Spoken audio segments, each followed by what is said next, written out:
Hello বন্ধুরা, আজ আমি আপনাদের সাথে আলোচনা করব কিভাবে আপনারা একটা পরীক্ষার রুটিন অথবা দৈনন্দিন জীবনের রুটিন অথবা ক্লাস রুটিন তৈরি করবেন। তো আমি চলে আসলাম মাইক্রোসফট ওয়ার্ডে অথবা এমএস ওয়ার্ডে। আপনার চাইলে 10 বা 7 বা যে কোনো একটা ভার্সন ইউজ করতে পারেন, কোনো সমস্যা নেই। একই সিস্টেম, একই ফাংশন।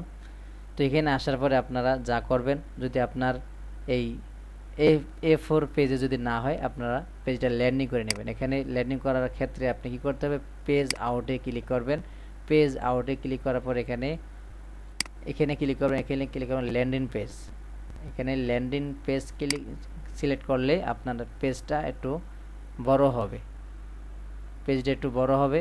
তো আপনি চাইলে এখানে কিছু লিখতে পারেন। তা আমি মনে করেন যে আমি লিখলাম, আমি এখানে লিখবো হলো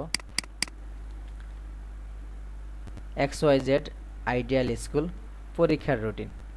তো দেখেন আমি এখানে লিখলাম XYZ আইডিয়াল স্কুল পরীক্ষার রুটিন 2022।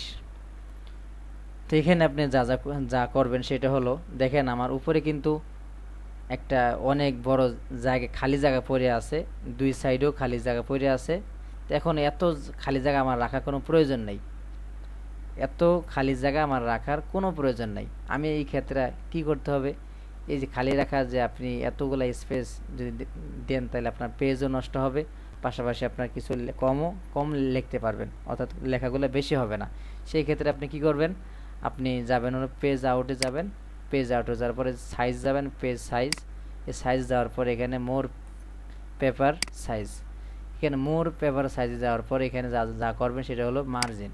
এখানে মার্জিনে ক্লিক করবেন। মার্জিনে ক্লিক করার পর এখানে টপ, আপনি চাইলে টপ 5 ইঞ্চি রাখতে পারেন, অর্থাৎ উপরে, অর্থাৎ এই যে উপরে যে 1 ইঞ্চি খালি ছিল, এখন আমরা রাখবো 3 ইঞ্চি, 0.3 ইঞ্চি লেফট, অর্থাৎ নিচে এখানে খালি আছে 1 ইঞ্চি, আমি 1 ইঞ্চি রাখবো না, আমি রাখবো 0.5 ইঞ্চি।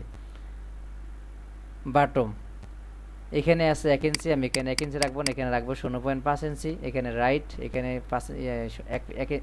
1 ইঞ্চি আছে, আমি 1 ইঞ্চি রাখবো না, আমি রাখবো 0.5 ইঞ্চি। আর এখানে যেটা আছে সেটাই থাকবে। এখানে আপনার ওকে করেন। দেখেন আপনার লেখাটা কত উপরে চলে গেল, এবং এই পাশেও কিন্তু লেখাটা অনেক বামে চলে গেছে, এই পাশতেও অনেক ডানে চলে গেছে, এবং উপরেও কিন্তু অনেক উপরে চলে গেছে, অর্থাৎ এখানে স্পেসটা কম হবে। তো আমি এখানে কি করব, টেবিল বানাবো, টেবিল।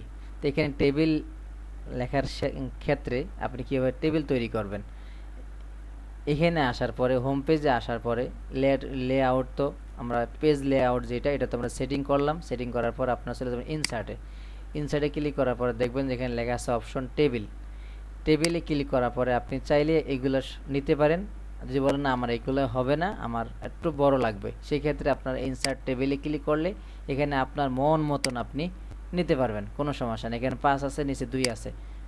তো এখানে আপনি 10 নিতে পারেন, 20 নিতে পারেন, 50 নিতে পারেন, 100 নিতে পারেন, কোনো সমস্যা নেই, অটোমেটিক পেজ তৈরি হয়ে যাবে।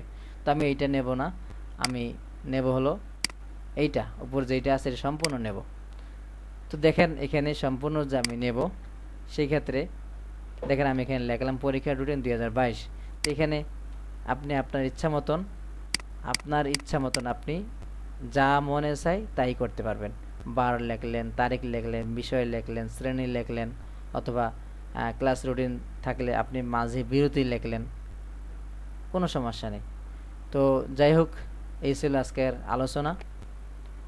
ভিডিওটি ভালো লাগলে লাইক করবেন এবং আমার চ্যানেলটা সাবস্ক্রাইব করতে ভুলবেন না। সবাইকে ধন্যবাদ।